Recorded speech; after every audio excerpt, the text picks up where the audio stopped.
အမေလူတိုင်းဟာရွှေတွေငွေတွေကိုပဲတန်ဖိုးရှိတဲ့အရာတွေလို့မှတ်ယူနေကြတော့တကယ်တမ်းတန်ဖိုးကြီးမှတဲ့အမေမေတ္တာတရားတွေကိုတော့တန်ဖိုးထားရကောင်းမှမသိကြတော့ဘူး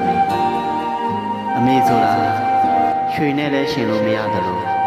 ငွေနဲ့လည်းတိုင်းထွာလို့မရပါဘူးအမေရဲ့ကဘာမှာအရှိဆုံးဆိုတာသားသမီးတွေဖြစ်ပေမဲ့သားသမီးတွေရဲ့ကဘာမှာတော့အမေဆိုတာတချို့တဝက်ပဲရှိကြပါလိမ့်မယ်လင်ရှိမရရှိမိတ်ဆွေရှိတွေကပြောင်းလဲတတ်တဲ့တဘာမှရှိပေမဲ့သားသမီးတွေပေါ်ထားတဲ့အမေရဲ့ရှိချင်းမေတ္တာတရားတွေကတော့ဘယ်တော့မှပြောင်းလဲမသွားပါဘူးအစားတို့မရတဲ့အမေရဲ့မေတ္တာတရား